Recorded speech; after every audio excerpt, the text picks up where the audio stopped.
Let's face it, business technology is frustrating and complex. So how do you make sure it works for your team?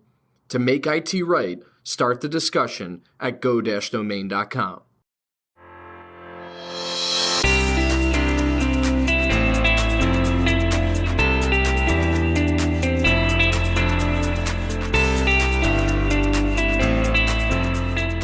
You're listening to Discussions by Domain, a podcast for business leaders.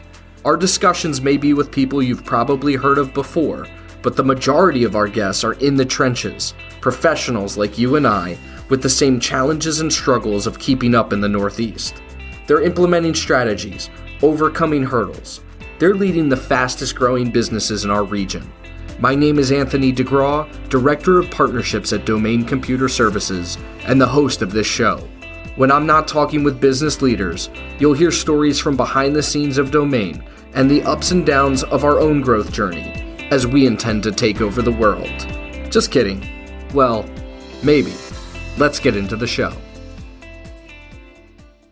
Welcome to another episode of Discussions by Domain. Today we have Christine Cox-West, the partner and director at the Fortis Agency. Christine, welcome to the show. Thank you for having me. No problem. So Christine is also a fellow 40 Under 40 NJ Biz awardee, and we got to celebrate last week at I Play America in Freehold. It was a pretty sweet time. It was awesome. It was a very well done event. Yeah, completely agree. I love the heavy hors d'oeuvres. That was pretty cool.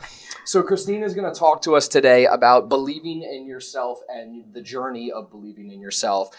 We got to chat prior to this, and we went for I think 35 minutes, and I was like, all right, let's just record this. So Christine, before we get into that topic, can you tell us a little bit about yourself and what you guys are up to at the Fortis Agency? Yeah, so I've been in the financial services industry since I left college of New Jersey in 2011. And since then, we have formed the Fortis Agency, which is a wealth management insurance practice. And it's growing faster than I could ever expect, and I think faster than we all expected.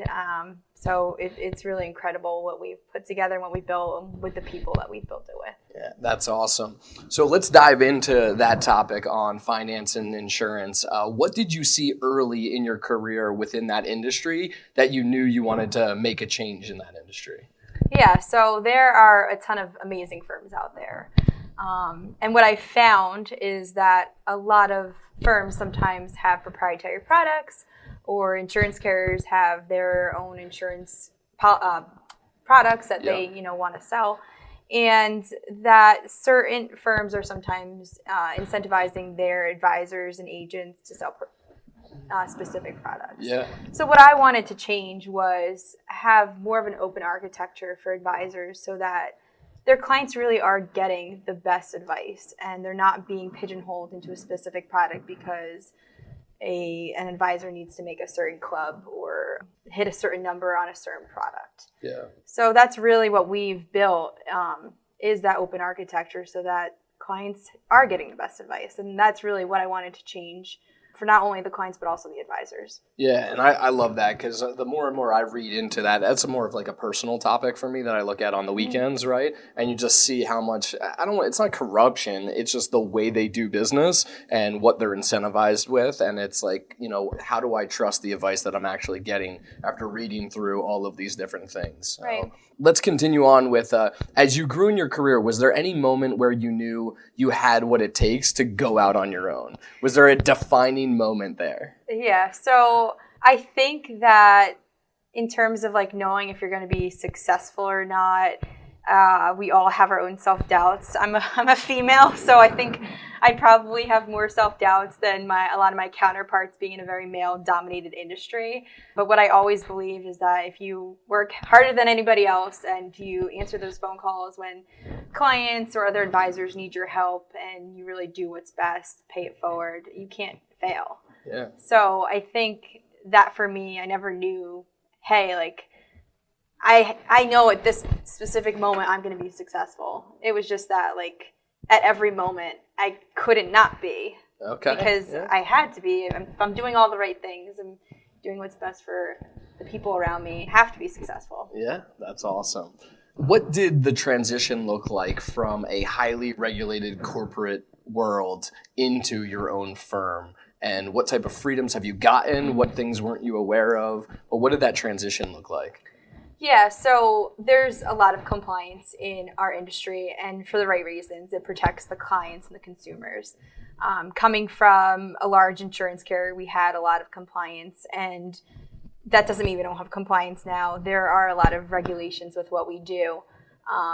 But that being said, I'm able to have this conversation with you right now, and that's really awesome. Yeah.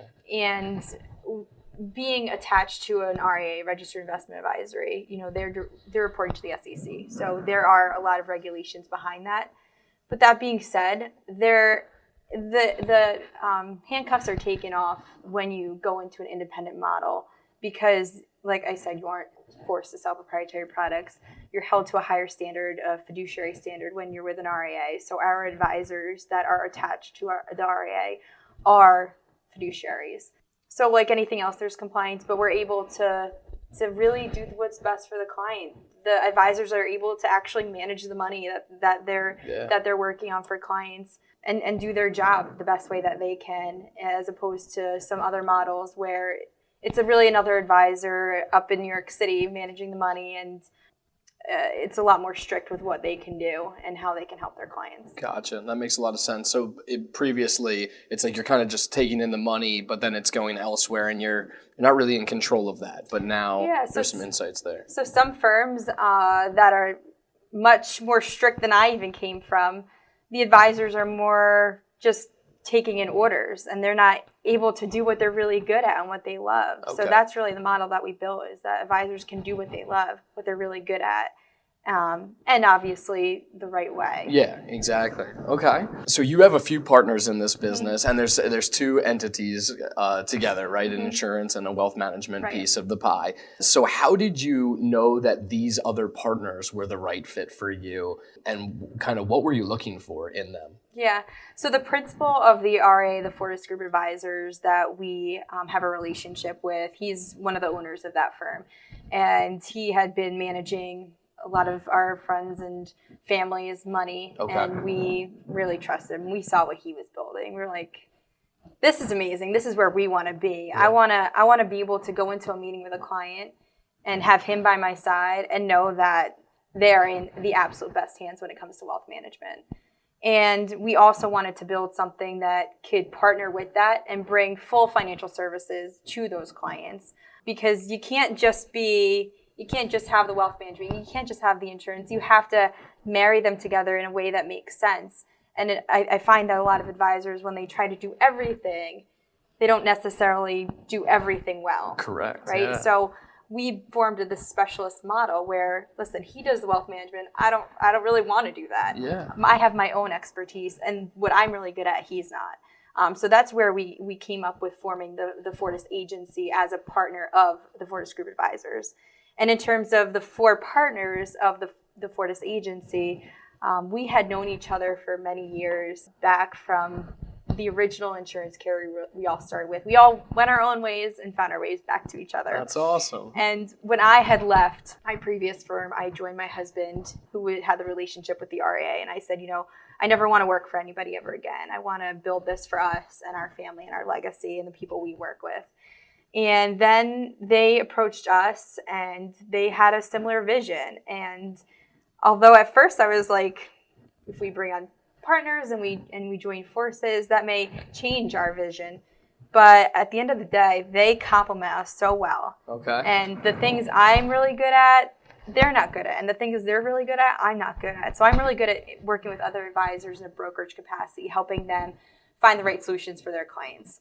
My husband is more of the business developer, can talk to anybody, goes golfing, has fun with clients. That's him. Awesome. And one of the Mikes is more management style. He really helps new advisors, more of the career guys that work with us, that carry our brand, become really great advisors. And then the fourth partner, the other Mike, he's kind of a little bit of everyone. So we found that we could never build what we're building by ourselves. My husband and I couldn't have done it, and I don't think they could have done it without us. So together we all have this, I say, like, superpower of really being able to build something phenomenal to better serve the financial advising marketplace. That's so awesome. And the friendship and the relationships is crazy. At the end of the day, we're friends. Like, these guys were at my wedding 6 years ago. We care about each other. And I think at this point, like, we're more like family. Yeah. So building something amazing with people that you really care about, I think, is the most important thing. And at the end of my mission statement on our website, it says, do good with good people. Yeah. And now that we own our own business, we have the freedom to do that. Yeah. We don't have to work with people that I guess aren't good people. Yeah. You get to pick and choose, we right? get to pick and choose, and I think that's one of my favorite things. And I think most people are really great, and I just love working with really good people. And I think that brings the whole concept, like what you guys did there at the early stages was like you multiplied instead of divided, right? It's like if we bring these people in, they can all counteract us together, and that's awesome. Where do you see financial advice and insurance in the next 3 to 5 years? I know there's been a lot of regulations that are put out there, taken away, put out there. Where do you see this all going? Yeah, so on the investment side of things, I think people are going to move away from the broker-dealer model and move to a similar model to what we have, the RIA model. Is there a main reason for that? Well, the way that advisors are paid is changing, and clients want more transparency. Okay. And in the broker-dealer model, there may not be as much transparency, but when you move to an RA model, it's more fee-only planning. Yep. There aren't commissions hidden in the accounts. So I think that's where the industry is going on the investment side. On the insurance side, I think for the most part, things are going to stay the same, but there will be products that we'll see disappear or be pulled back, stripped down. For example, long-term care insurance, years ago, it was mispriced. So, people got these great policies, but actuarially, we have a huge population of individuals that are coming into retirement, starting to go on long-term care, going to facilities, and we need to pay for all these people. So these policies weren't originally priced. They had to increase the pricing. And a policy that you purchase today may not be available in, say, 5 or 10 years, or at least not the way it looks right now. Yeah. So I think that's definitely changing because of just the way that people are living longer and having more health issues. And in that area, we're moving towards more hybrid products. So like attaching a long-term care rider to a life insurance policy. If you have good cash flow for it, that's going to be a better solution than, say, a product that could change on you, like a long-term care traditional policy. Awesome. Good stuff. So that is on the topic right there of believing in yourself, which you all did. You came together and did that. The journey that you guys were on, we were joking prior to recording that is this the dream that I wanted, or is this the dream that I'm on? Every day is something new. Exactly. But it's fun. It's fun. Flipping it over to a little bit more about Christine, if you were to go back to your younger self, what advice would you give that individual?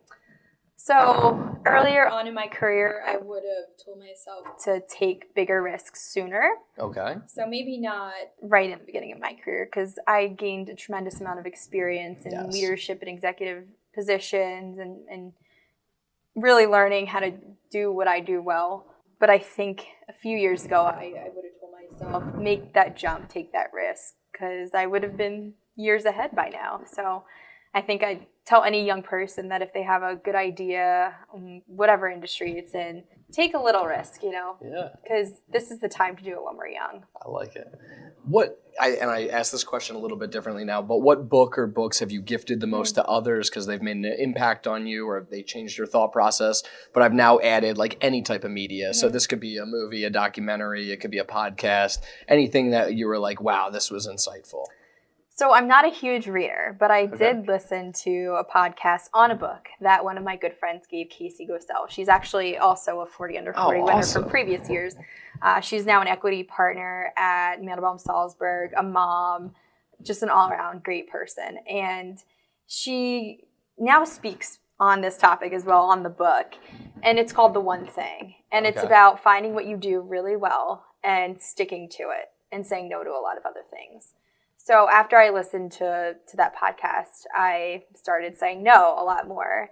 And that was something that was really hard for me. And, she agrees, hard for women in general. We like to say yes. And I think like I said in the beginning, I think I became successful because I said yes a lot of times along the way to help people. but then it was to a detriment. So learning how to say no to people politely and finding other solutions. I'm a big networker and do a lot for different organizations.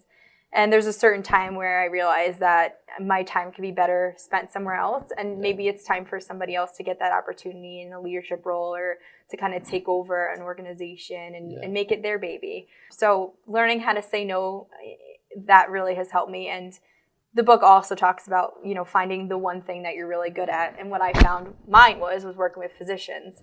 And I was able to basically create a website. It's called drddi.com. It's a division of the Fortis Agency. And it's one of the few financial products that, I think our targeted client can purchase online.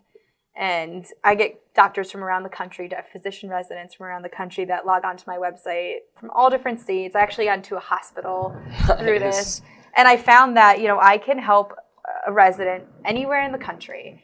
Hypothetically, I could be doing it in my pajamas. And within 35 minutes, 45 minutes, convey to them what the right solution for them is to protect their income and start that process, take an application over the phone. And I found that was a really fabulous use of my time. In the grand scheme of things, they become amazing clients for us and a whole host of different things and for holistic financial planning. So I found what my one thing was, and I targeted that. And in terms of my personal clientele, about 90% are physicians now because I worked towards that model. That's awesome. I love it. And I like this spin that you had there of like giving somebody else the opportunity. Like this isn't just a negative me walking away. No, this is going to open up an opportunity for somebody else. That's a great way to look at it. It's all about paying it forward. I haven't done that. What nonprofit or charity do you personally support, or does the Fortis Agency support that you'd like to give a little bit of recognition to on the podcast? Yeah, so I've been graced with not having, too many tragedies in my life with family members or friends that I've had been compelled to work with an organization. So what I did is I'm a part of a networking group, and we were doing a golf outing every year. And I said, let's make this a charitable golf outing. So for the past, I think 6 years, we choose a different organization, nonprofit every year that we want to donate all the proceeds to. I think we've raised probably over $25,000 now over the past 6 years, and we vote on which charity should get it every year. So this year we chose Employment Horizons, which is a nonprofit that helps disabled individuals lead really successful lives and get jobs and things like that. Yeah. So I took a really nice tour of the facility. Companies like Tiffany and L'Oreal use them to give jobs to these individuals. And as I was walking through, I saw 3 different people that I had mentored in high school when they were at Morris Knolls, because I was in Circle Club at Morris Knolls, and we helped with the special needs kids. So I'm trying not to cry. Seeing them so happy, remembering me, and then seeing how happy and successful they are in their lives when, it could have turned out a lot different for them. Yeah. I think that's an organization that I was really happy to see the money go towards. That's awesome. Yeah. Who is a thought leader or practitioner here in the Northeast that you'd also like to give some recognition to, whether they've done work for you, they've mentored you, or you've worked with them and you're like, wow, their work was outstanding? Yeah, so I have a few people, so instead of leaving anyone out, I'm very active in the Women in Business program at the Morris County Chamber of Commerce. And there are so many amazing women there that are thought leaders, and I try to emulate every day. Women that are truly raising each other up. We bring in speakers quarterly. Yeah. Just phenomenal women that have transformed their industries or broken barriers. Listening to them and what they've accomplished is so inspirational. So I think surrounding myself with these amazing women that are bringing each other up and helping promote each other's businesses, I think that has been transformational for me, and a lot of where my professional and even personal growth has come from. That's awesome. I think Sally Glick. Yeah, Sally. Yeah, so Sally's very involved. She's amazing. See, I would have forgotten somebody. I knew it. That's why I didn't pick anyone. Yeah, so we work a ton with Sobel and Sally, and 5 years ago she was getting me on panels within their organization, which was just amazing. But in terms of what you just mentioned too, we just had, I think, 5 individuals from our team go to the NJBIA Women's Conference in Long Branch. Casey spoke at that. Yeah, and they came back like so inspired. And Adele, who you got to meet before, my marketing director, she said it was so nice to be able to see the other young women in the organization like get inspiration of like, you know, like where I can go in my career, like what's next, like and exactly what you're saying about Morris, which is great. Yeah, it's awesome. And in my industry, there's not a ton of female advisors. Yeah. So to be surrounding myself with females in business, regardless of what industry they're in, is powerful for me, because it was always hard for me to find a female mentor in my industry. Yeah, that's awesome. Well, everybody, that is Christine. She is the partner and director at the Fortis Agency. Why don't we a quick mention of where people can check you guys out? Yeah, so which social channels is the best? Our website is thefortisagency.com, and we're on Instagram, LinkedIn, and Facebook at the Fortis Agency. Perfect. Pretty easy. FORTIS. Awesome. So we will link to everything that Christine was able to mention here, the organizations, the chamber, and the agency as well. So thank you so much, Anthony. This is a pleasure. You're welcome. Thanks for having me. To ensure that you never miss an episode, subscribe to the show in iTunes or your favorite podcast player. This guarantees that every episode will get delivered directly to your device. To help us get the word out, share with a friend, leave a review, and check out our discussions on the web at go-domain.com/podcast. Thank you so much for listening. Until next time.